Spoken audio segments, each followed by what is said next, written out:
se eliminaron del cristianismo. Lo pondré un tanto diferente.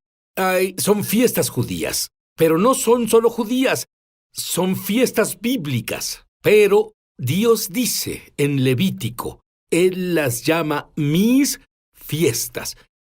Así que son fiestas de Dios. ¿Y por qué las fiestas judías, bíblicas y de Dios se eliminaron del cristianismo? Es una pregunta para reflexionar. Y solo hay una persona que se beneficia porque éstas se eliminen. Sí, como lo vas a descubrir claramente, muestran lo que pasará en los tiempos finales, en código misterioso, tal como las primeras fiestas, que son fiestas de Dios, muestran la primera venida de Jesús. Las últimas fiestas muestran el regreso de Jesús. ¿Quién se beneficia por mantener a los creyentes ignorantes?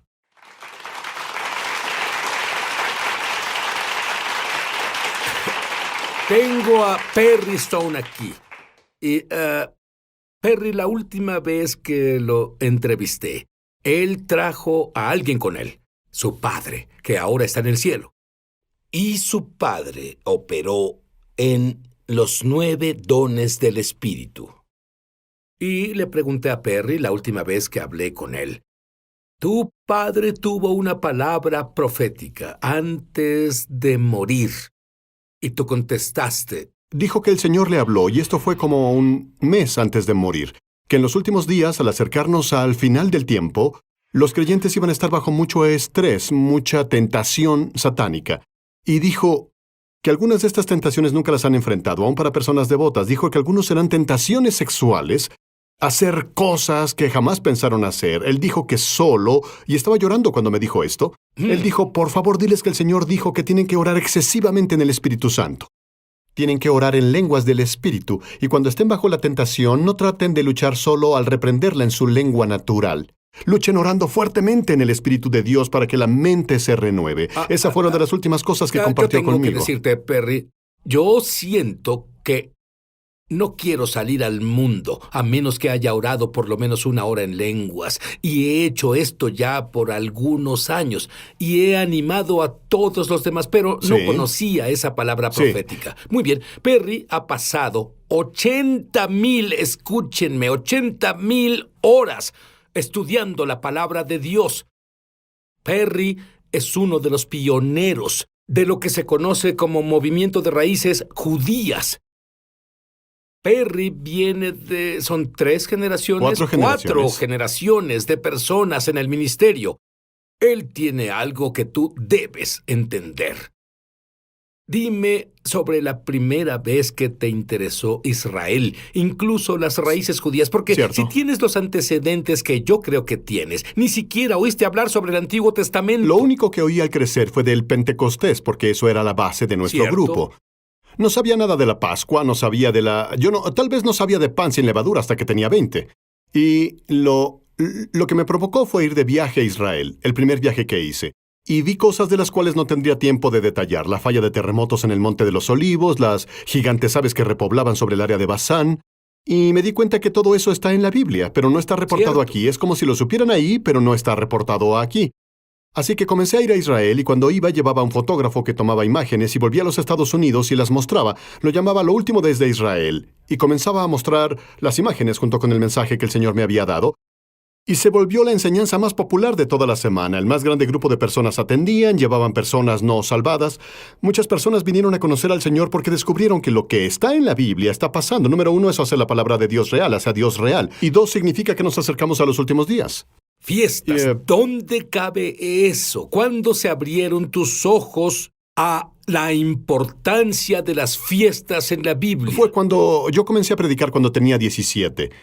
Tal vez a mis 30, cuando en realidad comencé a estudiar más profundo las raíces hebraicas, descubrí las 7 fiestas de Israel. Moadim, los festivales de Israel se llaman las fiestas. Son convocaciones de Dios, pero son tiempos determinados. Si tomas algo de la palabra en hebreo, pero también una de las traducciones del inglés te dirá, estos son mis tiempos determinados. Lo que en realidad captó mi interés es que Jesús Vino como el Cordero, pero volverá como el León de Judá. Así que hay dos naturalezas en un hombre. El Mesías que sufre y el Mesías que reina. Y tal vez algunos de los que están viendo el programa desde Israel y tengan un rabí, una de las cosas que enseñan los rabíes es que viene un Mesías, pero hay dos Mesías, Mesías hijo de José, el Mesías que sufre, y Mesías hijo de David. E incluso creían esto en los días de Jesús. Pero lo que tienes que entender está en las Escrituras. Él es el alfa y el omega, el principio y el fin, el primero y el último. La primera vez que vino, él vino para cumplir Isaías 53, el Mesías que sufre. Pero la segunda vez que vuelva, él volverá como el hijo de David a reinar en el trono. El Mesías, el hijo de David. Y si entendemos eso, entonces podemos entender mejor que las fiestas se dividen en 3 secciones. Las 3 fiestas de primavera se cumplen a través de Yeshua, a través de su resurrección, muerte, entierro, etc. Su ascensión, su venida, su aparición ante los discípulos durante los primeros frutos. El Pentecostés fue el nacimiento de lo que llamamos Iglesia del Nuevo Testamento, la Eclesía, los llamados en el Pentecostés. Pero aún no hemos llegado a las 3 fiestas de otoño aún, que son trompetas, expiación y tabernáculos. Y cuando comencé a estudiar en serio esto, dije, aguarda un minuto, no están predicándome o no comparten conmigo que esas 3 fiestas de otoño son proféticas y aún no han pasado. ¿Por qué no estudiamos esto? Y eso me provocó estudiarlo. Como sabes, 3 de las fiestas aún no se han llevado a cabo. Bueno, verás, Perry mencionó una palabra de Levítico 23, convocación. En hebreo eso puede traducirse ensayos. Y si viste los ensayos para la primera venida del Mesías y salieron a la perfección, significa que es asombroso.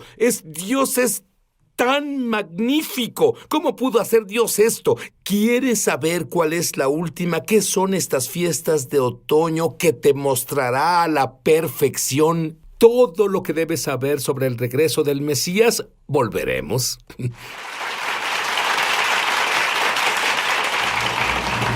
Ya volvemos a Es Sobrenatural. Muchos televidentes han dado testimonio de milagros, señales y maravillas, y también de sanaciones como resultado de ver Es Sobrenatural. Mientras veía un programa reciente, Sid estaba enseñando sobre el bautismo del Espíritu Santo. Seguí cada instrucción que él dio y luego dijo, ahora habla. Y cuando hablé recibí el don de hablar en lenguas. Gracias, Sid, por hacer que sea tan fácil. Ahora estoy orando en el Espíritu por 1 hora al día como dijiste que debíamos hacer. ¿Qué diferencia hace eso? Descubrí que tenía un tumor de 18 centímetros en el ovario y tenía que pasar por cirugía. El doctor me dijo que no podían descartar que tuviera cáncer. Comencé a escuchar tu CD de Ríos de Sanidad todas las mañanas y todas las noches proclamando el poder sanador de Dios. ¿Y quién diría? Cuando me hicieron la cirugía, el doctor dijo que no tenía cáncer. Sabía que estaba sana del todo. Si tú has sido tocado de alguna forma viendo Es Sobrenatural, compártenos tu testimonio en www.esobrenatural.com. Estamos de regreso a su programa Es Sobrenatural. Hola, Sid Roth aquí con Perry Stone. Y Perry, muchos cristianos dicen, no sé sobre estudiar esas fiestas porque mi Biblia dice que ya no estoy bajo la ley. ¿Qué les dirías a ellos? Sí, bueno, hablamos de esto antes, como en el Torah, 5 libros de Moisés. Tienes lo que se llama la ley de Dios, ley ceremonial, de sacrificio y moral. La ley de sacrificio, donde los sacrificios, las ovejas, los toros, los carneros, las palomas, que Cristo cumplió esa ley. Él se volvió el sacrificio final, así que no hay más sacrificios de animales. Y de eso habla el Nuevo Testamento. Y cuando hablamos sobre la ley de Dios, cuando se trata de, digamos, la ley moral, es el carácter de Dios. Es que quiere Dios que viva su pueblo. Y tienes estas leyes en el Torah, que por cierto también están en el Nuevo Testamento. Puedo mostrarte en el Nuevo Testamento. No matarás, honrarás a tu padre y madre, no cometerás adulterio ni fornicación. Estas escrituras que llamamos los mandamientos están ahí. Pero hay una clave. En el Nuevo Pacto operan en amor. Significa que Dios te dice, si tú amas a tu prójimo como a ti mismo, no robarás, no cometerás adulterio, no codiciarás. Si amas a Dios con todo tu corazón, vas a obedecer estos mandamientos de adorar a Dios, manteniendo el Sabbat para adorarlo y así, sin tomar su nombre en vano. Y el hecho está en el Nuevo Pacto. El único cambio que hay es que operamos desde el amor. Significa que si amas a las personas, si amas a Dios, seguiremos su palabra. Será una cosa automática porque Él cambió nuestro corazón para seguir sus mandamientos y su palabra.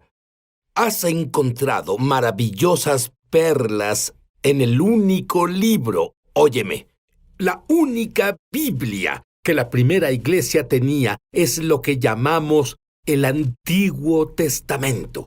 Y de esa Biblia ellos funcionaban en realidad muy bien.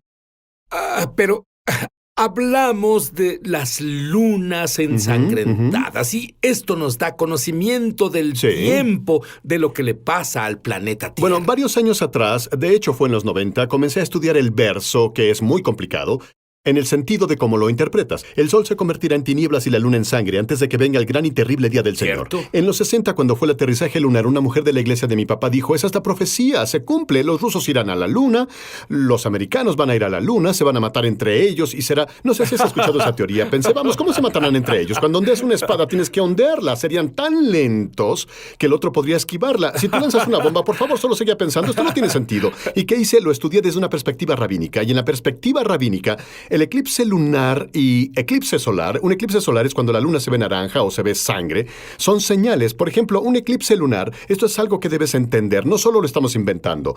Los rabinos en verdad siguieron esto por cientos de años y notaron que durante la duración de ciertos eclipses solares, cosas pasan en el mundo. Por ejemplo, vienen los terremotos, vienen las hambrunas o guerras globales vienen. Los judíos descubrieron que cuando la luna se pone roja, si pasa en un día de fiesta mayor, esta es la clave, no solo es lo que decimos, la luna volviéndose sangre o un eclipse lunar. Cuando pasa en días festivos a través de la historia, algo significativo pasa, algo entre 12 y 48 meses después al pueblo judío. Tienes una serie de eclipses lunares que han pasado en las fiestas de primavera y en las de otoño, en días festivos específicos, unas 7 veces a través de la historia, y cada vez se relaciona con la ciudad de Jerusalén, se relaciona con la vez que Colón descubrió América, se relaciona a un tiempo profético. En realidad un tiempo muy importante. Significativo, y quise escribir esto para tener un exacto, para los que están viendo. Los siguientes que vienen, que son en días festivos, serán el primer día de Pascua, abril 15, 2014, el primer día de Tabernáculos, octubre 8, 2014. Este es un eclipse lunar completo. Luego el primer día de Pascua, abril 4 de 2015. El primer día de Tabernáculos, septiembre 28, 2015. Y, de nuevo, desde una perspectiva rabínica, muchos de los judíos que nos ven tienen rabinos que pueden verificar esto. Las lunas de sangre son una mala señal para Israel. Se consideran un presagio de problemas para Israel. Y no podemos ver esto y decir que va a pasar porque nadie lo sabe, yo no puedo hacer eso, pero sabemos que en días festivos, no importa si pasa, verás en enero o febrero, pero cuando cae específicamente en día festivo, algo significativo pasa, ya sea con los judíos o con Israel. Y lo triste es que no siempre es bueno. Y es cuando el libro de Joel y el libro de Hechos, Joel 2 y Hechos 2, el sol se convertirá en tinieblas y la luna en sangre antes de que venga el gran y terrible día del Señor. Muchos estudiosos lo interpretan, el gran y terrible día del Señor, hablando de días de tribulación. Estas son lunas de sangre que pasan antes del periodo de tribulación. Y nosotros, claro, no estamos en el periodo de tribulación aún, por supuesto, de acuerdo con lo que veo, porque tú sabes, proféticamente. Bueno, yo veo estas 80,000 horas de investigación, entendimiento de las raíces hebraicas. Verás, no tenía que ser explicado en el Nuevo Pacto, en el Nuevo Testamento y el Antiguo Testamento. Todos entendían estas cosas. Perry, ¿entenderías? Y, bueno, esto es un estudio que hicimos. Me pareció intrigante que, por ejemplo, cuando Satanás fue tras Jesús, normalmente iba tras él con una gran multitud de personas a quienes no les agradaba. En Pascua, en Jerusalén, en el libro de Hechos, por ejemplo, durante Pascua, ¿quién fue decapitado? Santiago fue decapitado y a Pedro lo iban a decapitar después de Pascua. Y cuando tienes un apóstol asesinado antes de Pascua, otro sufrirá un atentado después de la Pascua. Y comencé a darme cuenta de que cuando ves el Nuevo Testamento en el libro de Hechos, hay tal vez de 6 a 8 ejemplos que pueden mostrar que los peores ataques contra Cristo o contra los apóstoles pasaron durante el tiempo de las fiestas. Y creo que hay varias razones para eso. Número 1, Jerusalén fue el sitio de redención. Y te daré una clave que es muy poderosa que el Señor me dio y la escribí en un pedazo de papel, la vi ayer. La razón por la que Satanás quiere Jerusalén es porque quiere apoderarse del sitio de redención. Quiere apoderarse de la tierra donde la redención sucedió y poseerla y reclamarla para él. Y no podrá hacer eso, pero va a hacer un intento. Y si ves estos tiempos cuando atacaba a Cristo durante días festivos, siempre fue alrededor de Jerusalén o en tiempo de fiesta, porque número 1, sería el lugar de la redención. Era el lugar de la redención en el libro de Hechos. Número 2, la multitud más grande estaba ahí, lo que significa que si los fariseos quisieran comenzar un rumor de Cristo, tenían más personas para poder esparcir el rumor de lo que hubieran tenido durante un día de fiesta. Y cuando ves esto, llegas a la conclusión, después de estudiar estos ejemplos a detalle, lo que yo hice, que el enemigo entiende los días festivos. ¿Por qué Israel fue atacado durante el Yom Kippur hace años? La guerra del Yom Kippur, cuando los sirios vinieron a atacar Israel durante el tiempo en que los hombres judíos estaban en ayuno y en las sinagogas. ¿Cierto? ¿Por qué Yom Kippur? Y en otras palabras, debemos entender que si Satanás ve las fiestas como algo significativo, de seguro debemos entender lo que representan. Bueno, no solo entender lo que representan, porque él dijo, estas son mis fiestas, y en hebreo la palabra para fiesta es estos son mis compromisos, y muchos descubrieron que cuando adoras a Dios en sus fiestas hay una clase de portal, un asombroso portal al cielo, donde la gloria de Dios puede caer sobre ti y los ángeles pueden subir y bajar la escalera. Dime un poco sobre lo que has averiguado de las fiestas de la segunda venida. Bueno, una de las cosas que amo primero que nada es mostrar a las personas que en las 7 fiestas hay 3 a las que todo hombre debe asistir: Pascua, Pentecostés y Tabernáculos. Ahora ve lo significativo que es. Pascua, el énfasis es la sangre del Cordero, es tu redención. Nadie puede ser salvado por ti, tú tienes que presentarte solo ante el Señor para tu salvación.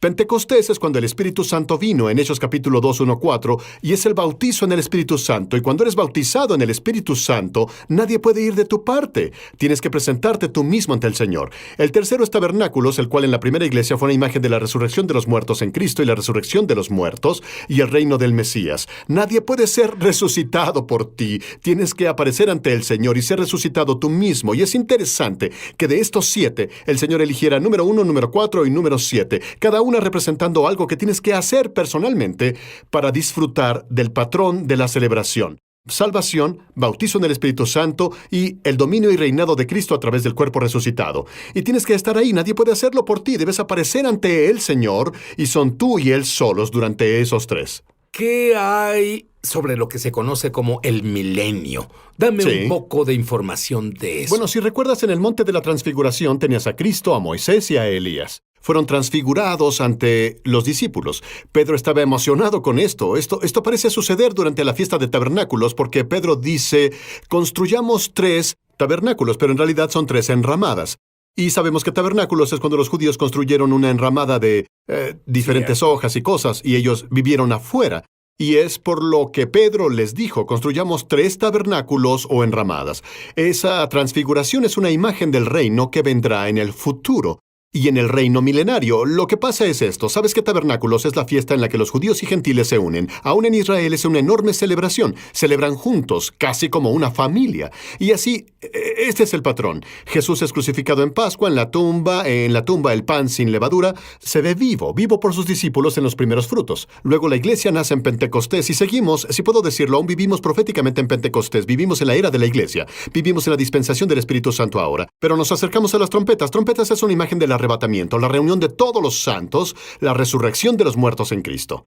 Seguido del arrebatamiento viene la tribulación, que es el día de expiación, porque la expiación sigue a las trompetas 10 días después. Y es el momento cuando Israel fue juzgado por el Señor, ya sea que fueron liberados o fueron juzgados, dependiendo de la condición espiritual. Pero después de que termine la tribulación, entramos en el reino milenario en Apocalipsis capítulo 20, y el reino milenario de Cristo es un reino de 1000 años, y eso se describe por la fiesta de los tabernáculos, cuando estamos con Él. Y en realidad los tabernáculos es, como sabes, sí, es la época de la alegría, una época de regocijo, es la última fiesta para presentar la lluvia, orando por la cosecha venidera, orando porque venga la época de lluvias. La fiesta de nuestro gozo. Absolutamente, fue un tiempo ¿qué tal alegre. celebrar un compromiso con Dios, con alegría sobrenatural? Sí. Es más, tú verás, bueno, una de las cosas que encuentro asombrosa es que muchos musulmanes ya tienen sueños y visiones de Dios. Y tú dijiste que estamos en el Pentecostés ahora, que habla sobre sueños y visiones Absolutamente. de Dios. Y yo te otorgo eso. Hemos sido contactados por individuos que han sido musulmanes, que simplemente sintieron hambre de Dios. Sintieron hambre de Dios. Debe haber algo más. Y lo raro es que si eres un musulmán y estás viendo, Dios te visitará, Jesús te visitará en un sueño. Ha pasado a miles y sí, está pasando más y más. Recibimos emails constantemente de persas iraquíes y 3,000 personas en Egipto, y todo lo que hacen es orar y decir, Señor, si eres real, muéstrame. Y lo asombroso es que te lo digo, que Jesucristo se les aparece. Literalmente se les aparece y les dice quién es. Pero no solo musulmanes, también judíos. Judíos ortodoxos tienen sueños y visiones, pero Perry, puedes imaginar el entrenamiento que un rabí ortodoxo tiene. Luego tiene una revelación de que la vieja revelación de, en vez de 2 Mesías, Mesías ben José y Mesías ben David, un Mesías, 2 apariciones. Y luego volverse un maestro. Bueno, te preguntaré esto. Quiero que medites esto. La persona judía que ha cruzado tu camino no es un accidente. Debes amar a esta persona judía para salvación. Judíos y musulmanes, uno en el Mesías, uno en Yeshua. La oración ahora es, Dios, muéstrame la verdad sobre Jesús. Yo quiero experimentar tu presencia. Ora eso.